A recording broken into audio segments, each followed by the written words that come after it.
As national president of APA, the Advertising Photographers of America, Bill Stettner not only has to concern himself with his own successful commercial photography business, but also with the goals of the APA, to be recognized as the voice of the advertising photographer within the advertising community, to standardize industry guidelines, to advance copyright legislation, and to gain recognition of the work that advertising photographers do as a legitimate art form. Sure. I like to think that what I'm doing, which is clearly commercial photography for advertising, is an art. I've tried personally, and other people have tried to talk to Cornell Capper at the International Center of Photography. They don't recognize us as artists, or very few of us certainly don't recognize what we're doing, the pictures we take, as art. It's my opinion that it takes a lot more creative abilities and imagination to leave room for the pack or the packaging, or the type, and the warnings, and all the other client restrictions that are involved. Far more complicated, far more difficult. And truly, I think it's simple to go out and see a beautiful sunset or a horse or a silhouette or something and just snap a picture of it. And to create it, to put all the components together, it is an art, I think. And I'd like someday for this to be recognized as an art.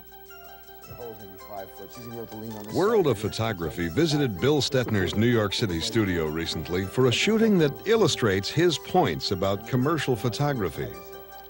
This is an unusual situation because it was a TV shoot for whiskey, as a matter of fact, which is unusual because we don't have that here in this country. But it was for a Leo Burnett in San Juan. And they needed some stills to go along with it. So they made arrangements with me to shoot on the TV set in Astoria, Broadway stage. And it was a very complicated major set. And the filming wasn't going that great, and they obviously running real late. I arrived there to do a print shoot on the set and was unable to do it. The talent was danced out, interviews, and tired. And they didn't give me the set till 12 o'clock. And so I decided the best way to do it would be to do the set there, because obviously that could not be moved, and I would take a section of the set back to the studio and assemble it here. And then by the use of front screen projection, introduce the photograph of the actual set that I had taken in Long Island City with the front screen projection. So the client readily accepted that idea, obviously predicated on the fact it didn't cost him more money. And so that's how it began.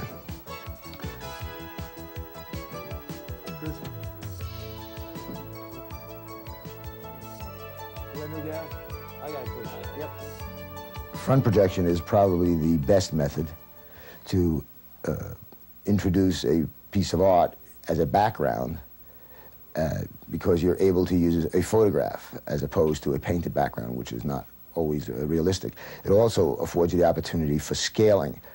By putting a chrome in the projector and choosing the proper lens, you can change the size of the art or use a portion of this art and project it from any position you want behind the subject.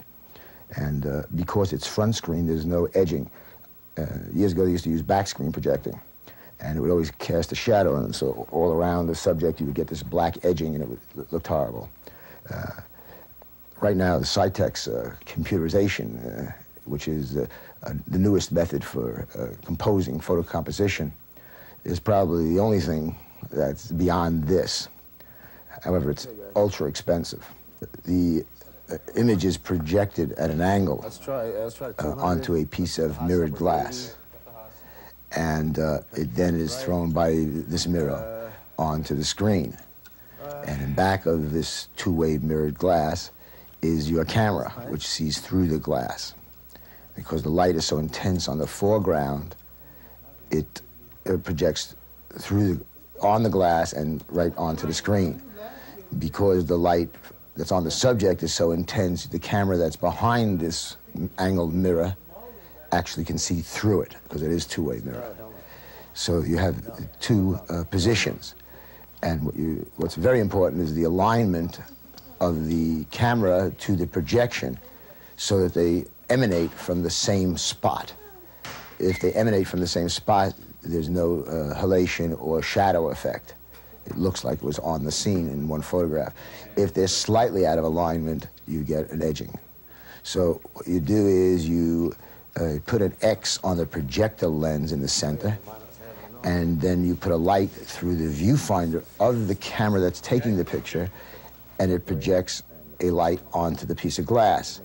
The projector throws the X on the glass, and then by virtue of horizontal and vertical corrections, there's an alignment made between the orange light, which is the light coming through the finder of the camera, and the X, which is being projected. And when they meet exactly in the smallest opening of the diaphragm, which in this case was 22 on the camera that was taking the picture and 32 on the lens that was on the projector, it's tiny little holes. And so you'll line up the two holes, X and light, and when that takes place, there's no shadow effect. Is it advanced? The screen is a Fresnel as opposed to a flat projection screen, which in effect means that there's a beading on this screen and all the beads are aligned so that they see only straight ahead. And if you stand on the side and look at the projection, you see nothing. The screen is blank. So it only sees what hits it directly from the front, which in effect limits the amount of light and shadow on the screen, so that it's very important to keep the light, the ambient light in the studio, the light on your foreground subject, off the screen. If anything hits it from the front, it'll wash out and in effect reduce the quality of the image. So the subject matter has to be placed a considerable distance from the screen so that you can light the subject properly, because if they're too close, the light that's on the subject in the foreground falls on the screen and in effect washes out the image. The intensity of the beading on the screen enhances the brightness of the projection. The exposure is enhanced by the screen, and because of the weakness of the exposure on the subject matter, it doesn't record. It's the brightness of the screen which enhances that projection, which allows you to balance the two exposures. So therefore, even though the subject is technically being hit with that stroboscopic projection, it doesn't read on them, no matter what they're wearing. It's a question of the magnification of this beaded screen in enhancing that exposure.